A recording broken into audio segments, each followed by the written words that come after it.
We would describe it as so because the president has announced that there's not to be any continuing illegal activity in forest reserves, nor is there to be any new mining activities in forest reserves.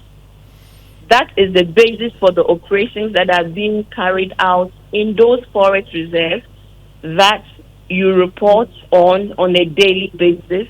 And when there are some breaches, your reporter brings to your attention, and the Joint Security Task Force go into those forest reserves and ask if there was no ban on these operations in the forest reserve, there will be no operation to go and confiscate excavators, to go and arrest people, to go and raise down whole communities that have been raised in the middle of forest. A whole circular economy in a forest reserve where even reports of human trafficking and prostitution and drugs is happening. Those communities have been identified, raised down, bent, people arrested. If there was no ban on illegal mining, we will not be having a case against Afunta mine. We may have different interpretations to the full effect of these, interventions.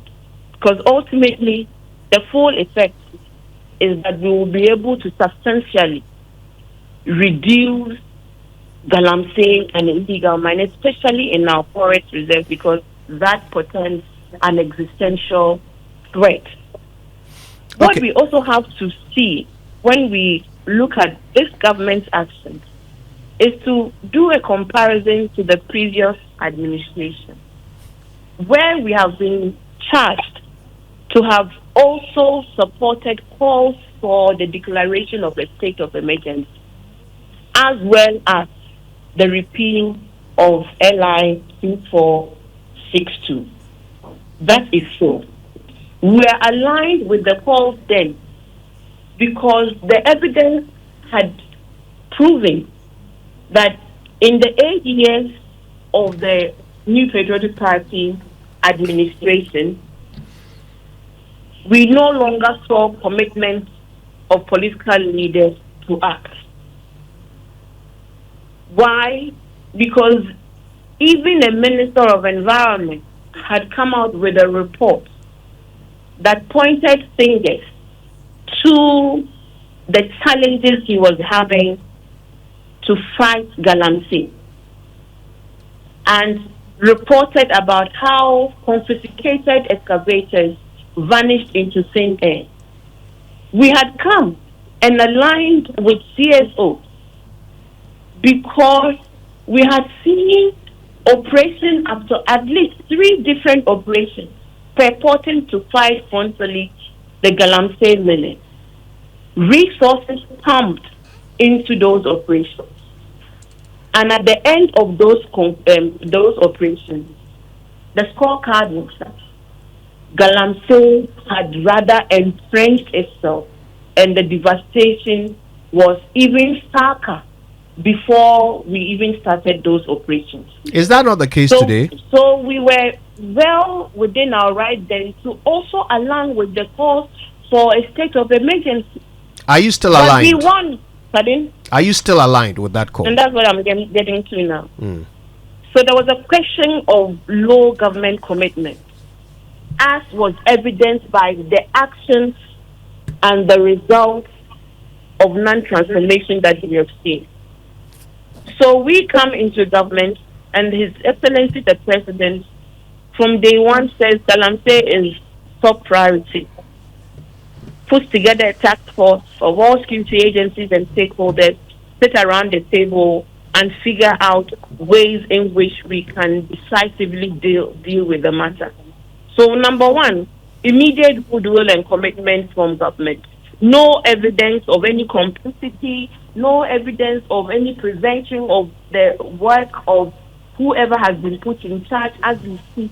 No Minister of Environment or Land and Natural Resources has come to report to us that his work is being frustrated at the highest level, at the seat of government.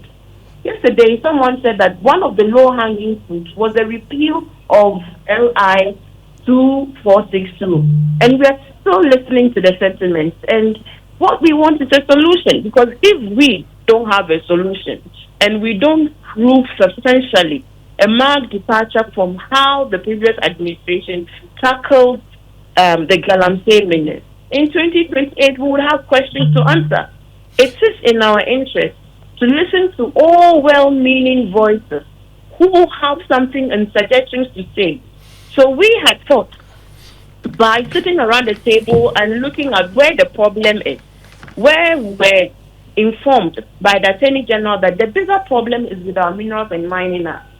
There are provisions that allowed for the LI to also be framed the way that it was framed, where we had problems with, the provisions of the LI, especially the power of the president to grant and sign mining leases in forest reserves, which actually is one of the reasons why we saw the proliferation of companies mining in our forest reserves.